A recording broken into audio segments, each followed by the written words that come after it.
नमस्कार मित्रों, विज्ञान जागृति मंच के तत्वाधान में इस वार्ता श्रृंखला के अगले पड़ाव में आपके समक्ष हम लोग उपस्थित हैं। आज का विषय जिसके बारे में हम लोग चर्चा करेंगे, बात करेंगे, आप लोगों से जानकारी भी चाहेंगे और आपकी फीडबैक भी आप चाहेंगे। विषय है आज का भारतीय समाज और भारतीय समाज में व्याप्त रहे संक्रामक रोग और उनके प्रभाव, और उन प्रभावों से भारतीय समाज ने किस तरह से सीखा और भारतीय समाज किस तरह से आगे बढ़ा। बहुत सारी बिंदु हैं जिनके बारे में हमें यहाँ पर चर्चा करनी है। जैसा कि आप सब लोग जानते हैं कि भारतीय समाज मानव सभ्यता का दर्पण रहा है। विश्व को नेतृत्व विपरीत से विपरीत परिस्थितियों में भी प्रदान करने की क्षमता भारत ने दिखाई है, अनादिकाल से अभी तक चली आ रही है। संक्रमण काल प्रत्येक देश के साथ में, प्रत्येक व्यक्ति के साथ में लगे रहते हैं। एक शताब्दी की अगर बात करें तो वर्ल्ड हेल्थ ऑर्गेनाइजेशन या अन्य स्वास्थ्य संगठनों की बात करें तो उन्होंने कुछ आंकड़े यहाँ पर प्रस्तुत किए हैं कि पिछली एक शताब्दी के अंदर भारत ने और विश्व ने लगभग 80 संक्रामक रोगों का सामना किया है, और ये समाज, मानव समाज फिर दोबारा से उन संक्रामक रोगों से लड़कर दोबारा से खड़ा हुआ और आगे प्रगति के पथ पर उन्नत हुआ। जहां तक हम लोग बात करें संक्रामक रोगों की, संक्रामक रोग जैसा कि आप सब लोग जानते हैं, संक्रामक रोग एक व्यक्ति से दूसरे व्यक्ति के अंदर ट्रांसफर होते हैं, पहुंच जाते हैं। कई कारण हो सकते हैं पहुंचने के।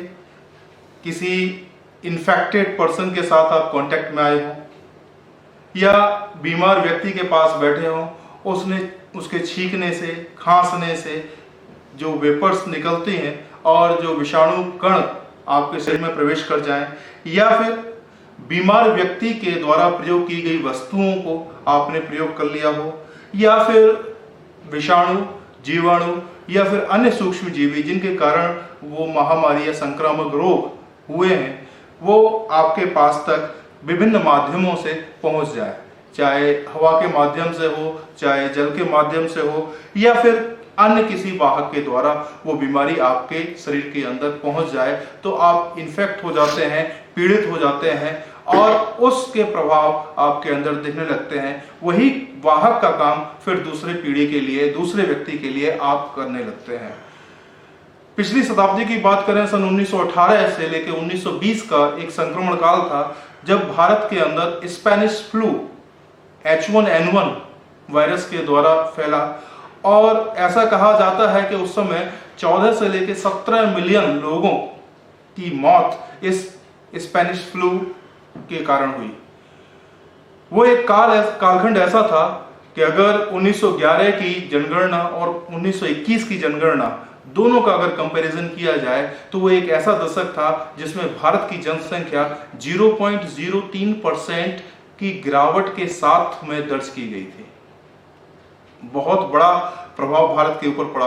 उसके बाद भारत ने, जब दूसरी चीजों की हम लोग बात करें तो 1974 में स्मॉल पॉक्स के कारण भारत के अंदर लगभग 61,000 लोग संक्रमित हुए, जिनमें से 15,000 लोगों की मौत हुई।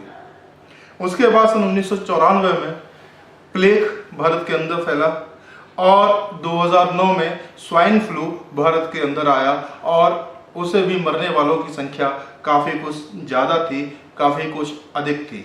लेकिन स्वास्थ्य सेवाओं के अभाव के बावजूद सन 1918 से 20 के बीच फैला स्पेनिश फ्लू रहा हो, या फिर दूसरी बीमारियां जो भारत के अंदर आई जिनका कोई इलाज विश्व में नहीं था, उसके बावजूद भारतीय समाज उठकर खड़ा हुआ, आगे बढ़ा।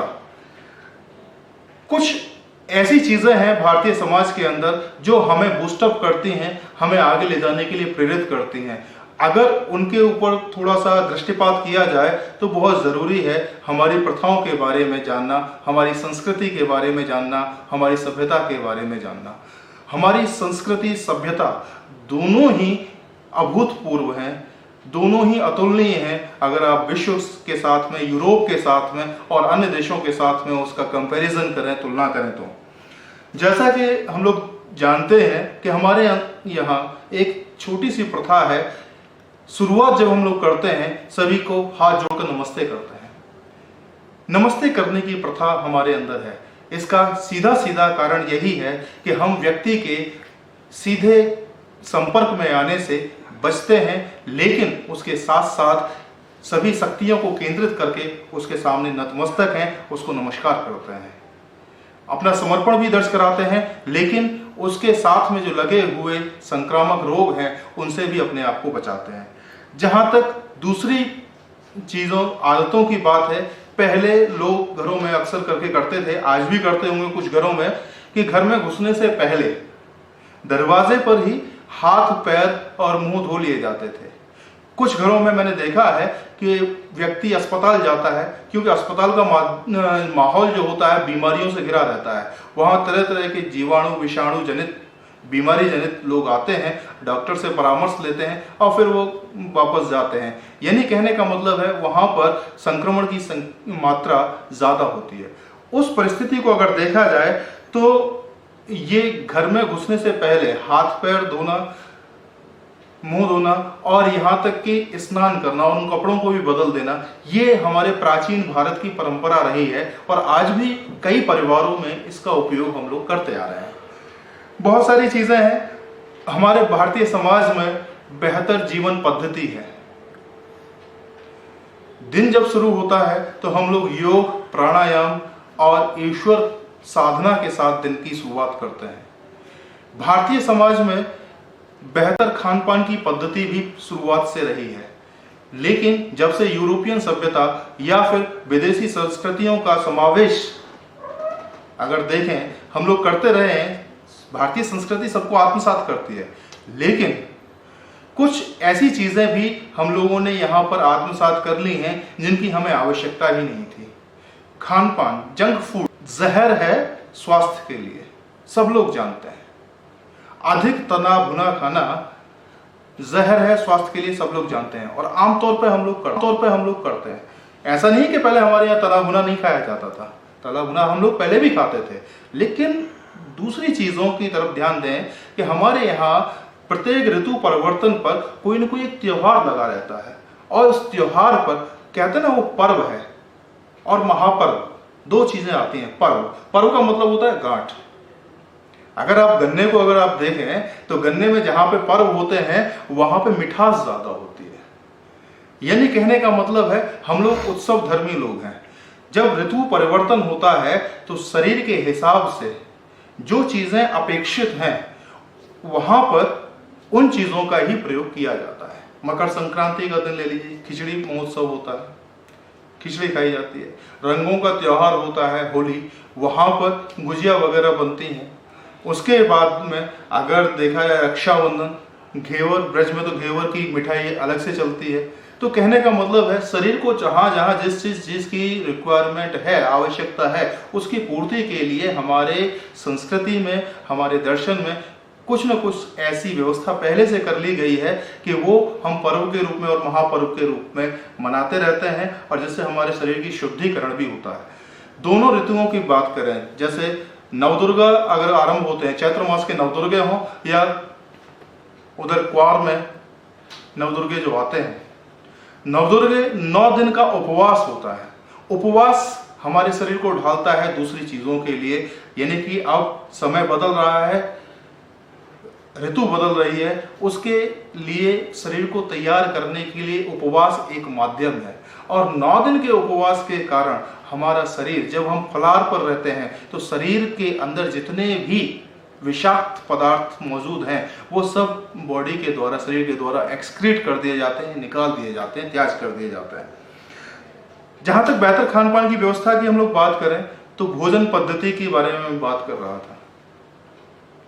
लोगों में एक भ्रम है, पहले से बना हुआ भ्रम है कि आमतौर पे हम लोगों ने देखा है कि लोग खाना जब खाते हैं तो उसमें चपाती यानी कि रोटियों की संख्या ज़्यादा होती है, लेकिन वास्तविकता में रोटियों की संख्या, खाने का क्रम ऐसा होना चाहिए कि पहले आदमी सलाद खाए, सलाद के बाद में सब्जी और सब्जी के बाद में जो भूख बचे उसके हिसाब से एक दो रोटी के साथ में क्या कहते हैं सब्जी का उपयोग कर लिया जाए।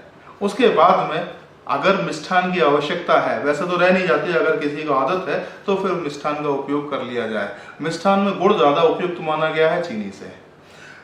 लेकिन अच्छा, दूसरी बात, हमारे खान पान में इम्यूनिटी बूस्टर्स पहले से दिए जाते हैं। हल्दी युक्त दूध का सेवन हो, मुलैठी हो, अश्वगंधा हो, ये शरीर को हमारे को आगे बढ़ाने में और इम्यूनिटी बूस्टअप करने में काम करते हैं। बीमारियों के साथ में हमारी रोग प्रतिरोधक क्षमता कम होती रहती है। रोग प्रतिरोधक क्षमता अगर कम होगी तो बीमारियां हमें घेरेंगी, हमारे ऊपर हावी होंगी और हम ग्रसित भी होंगे और दूसरों को भी ग्रसित करेंगे। तो हमारी जीवन शैली इस तरह से होनी चाहिए जिसमें योग, प्राणायाम, अध्यात्म, इन तीनों का समावेश हो। योग, प्राणायाम और अध्यात्म। अध्यात्म आपको ईश्वर के साथ कनेक्ट करेगा, प्राणायाम प्राणवायु के साथ कनेक्ट करेगा और आपका योग आपके शरीर को एक्टिव रखेगा, स्वस्थ रखेगा। बहुत छोटी छोटी बातें हैं जिनके बारे में हमें देखना चाहिए। आजकल जो विषय चल रहा है, जैसा कि हम लोग जानते हैं, कोविड-19 से पहले हम लोगों ने बहुत सारे वायरसेस का अटैक झेला है। अगर देखा जाए, इबोला वायरस है, हंता वायरस है, HIV, AIDS, measles, enterovirus, Zika virus, बहुत सारे वायरसेस हैं जिनके बारे में हम लोग जानते हैं। हम लोगों ने इन बीमारियों को झेला है, इस समाज ने इन बीमारियों को झेला है, लेकिन उनसे हम लोग आगे भी बढ़े हैं। और कई वायरसेस तो ऐसे हैं जिनकी आज तक कोई दवा नहीं बनी है, वैक्सीन्स तैयार नहीं हुई हैं, लेकिन प्रिवेंटिव मेजर्स हैं और जिनकी वजह से हम लोग आगे बढ़ते रहे हैं। उनके बारे में आज कोई सोचता भी नहीं है। संक्रमण खत्म हुआ उसका और उसके बारे में कोई आज सोचता भी नहीं है। तो बहुत छोटी सी बात है, कोविड-19 चल रहा है तो बचाव भारतीय संस्कृति के अनुरूप ही हो जाए, जैसा कि सब लोग कह रहे हैं आजकल। एक तो सबसे बड़ी बात है, खांसी शिष्टाचार रखें। अब खांसी शिष्टाचार है क्या? खांसी शिष्टाचार, जब कोई चीज कहीं से भी आती, जैसे खांसी एक नेचुरल रिफ्लेक्स है, कफ जो है नेचुरल रिफ्लेक्स है, तो उसके लिए हम लोग करते क्या है? एक तरीका यह है कि खांस दें बिना किसी को क्या कहते हैं कवर किए। अब जब खांसना ही है तो हाथ हमारे जा सकते हैं उधर, या फिर बाजू का किनारा हम लोग कर सकते हैं अपने मुंह पर, जिससे कि जो खांसने के साथ में जो वायरस या जीवाणु या विषाणु, दूसरे जो अन्य संक्रामक रोग फैलाने वाले जो कण हैं वो दूसरे व्यक्ति तक ना जाए। बहुत सीधी सी बात है, एक छोटा सा शिष्टाचार हमें रखना चाहिए। दूसरी बात, हाथों की स्वच्छता बहुत जरूरी है। हम लोग कर्म प्रधान लोग हैं, मानव ही कर्म प्रधान, जो भी काम करते हैं हाथों से ही करते हैं। और हाथों से किसी भी शरीर को टच करना, किसी भी ऑब्जेक्ट को टच करने के कारण, और कोविड-19 के बारे में तो बात की जा रही है कि ये विषाणु क्या कहते हैं, अगर लकड़ी को अगर पकड़ लिया तो लकड़ी पर 2 दिन के लिए रहता है, पेपर पर 3 घंटे के लिए रहता है। यानी कहने का मतलब है, अगर वो संक्रमण के साथ में अगर वो चीज आ गई और आपके हाथ में आ गई और आपने अपनी स्वच्छता के ऊपर ध्यान नहीं दिया, हाथ सही से नहीं धोए, तो आप संक्रमित हो जाएंगे। हाथ मानव स्वभाव है, हाथ आपके नाक, मुंह, कान इधर जाते ही है, आदत बनी हुई है सबकी, ज्यादातर लोगों की आदत होती है। तो कहने का मतलब यह है, हाथ की स्वच्छता का उपयोग करना चाहिए। अब जब हाथ अगर संक्रमित हो गया है तो उससे बचाव के लिए मास्क का उपयोग कर लीजिए, क्योंकि अपने चेहरे, नाक, कान, आंख तक क्या कहते हैं हमारे हाथ ना जाए, संक्रमित हाथ ना जाए, और इसका भी यूज करें। और साथ के साथ इम्यूनिटी बूस्टर्स का उपयोग करें, चाहे हल्दी हो, चाहे लहसुन हो, मुलैठी हो, चाहे आपके क्या कहते हैं बहुत सारी चीजें, विटामिन सी के स्रोत हैं, फल हैं। मौसम के अनुसार जो फल का सेवन अगर आप करते रहेंगे तो बहुत सारी चीजें ऐसी हैं जो बहुत सारी बीमारियां आपको नहीं लगेंगी। दूसरी और चीजों के बारे में हम लोग जानकारी करें, देखें अभी क्या हुआ, लॉकडाउन खुल गया है। भारतीय समाज जो आज की परिप्रेक्ष्य में अगर हम लोग देखें, जनसंख्या विस्फोट है। अगर आप किसी शॉप पर खड़े हैं तो व्यक्ति पीछे से आ रहा है तो उसे कभी कभी तो ऐसा देखने को मिलता है, उसे सब्र ही नहीं है, वो आगे की तरफ जाता है। आगे की तरफ जाने की प्रवृत्ति है, ठीक है, लेकिन कम से कम इस चीज का ध्यान रखें, जो सामाजिक दूरी है उसका पालन हम लोग अवश्य करते रहें। इस चीज़ का हमें ध्यान देना चाहिए। जनसंख्या विस्फोट है, सड़कों पर भीड़ काफ़ी है, सड़कें उतनी ही हैं, लोग निकलेंगे, सभी लोग बाहर निकलेंगे, लेकिन फिर भी हमें मानसिक रूप से सामाजिक दूरी बनाए रखने के लिए तैयार रहना पड़ेगा। सीधी सी बात, मैं कुछ शब्दों में अपनी वाणी को विराम देने की कोशिश करूंगा। बहुत सीधी सी बात है, पूरा विश्व हमें देख रहा है। विश्व गुरु हमको माना गया है शुरुआत से, और आज की स्थिति ये है कि जो सुपर पावर्स, अपने आप को सुपर पावर्स कहते थे, अंतरिक्ष पर जिनका राज हुआ करता था, वो कहते थे ना कि सैटेलाइट हमारे पास ऐसे ऐसे हैं कि अंतरिक्ष से हम हर जगह का देखभाल कर सकते हैं, पूरे विश्व को हम लोग कंट्रोल कर सकते हैं। अंतरिक्ष स्पेस वॉर्स की कल्पनाएं की जाने लगी थी, लेकिन उन सुपर पावर्स को आज आपने देखा है कि वो औंधे मुंह पड़े हुए हैं और हमारी तरफ देख रहे हैं कि अगर ये कांटा अगर कहीं से निकलेगा तो हमारे हाथों से ही निकलेगा। विश्व को ये कांटा मिल तो गया है, चाहे किन्हीं कारणों से मिला हो, लेकिन कांटा हमें ही निकालना है। ये कांटा जो निकलेगा हमारे हाथों से ही निकलेगा। दूसरी बात, एक कविता की कुछ पंक्तियां हैं। तुम्हारी आंख क्यों नम है, तुम्हारी आंख क्यों नम है, यहां पानी बहुत कम है। तुम्हारी आंख क्यों नम है, यहां पानी बहुत कम है। बताओ विश्व को अब तुम, इसी भारत में ही दम है, इसी भारत में ही दम है। इन्हीं शब्दों के साथ आपको बहुत बहुत शुभकामनाएं, बहुत बहुत धन्यवाद। ये वार्ता श्रृंखला इसी तरीके से चलती रहे, आप लोगों के कमेंट्स और सुझाव हम लोगों को मिलते रहें और आगे बढ़ेंगे। बहुत बहुत धन्यवाद, बहुत बहुत शुभकामनाएं।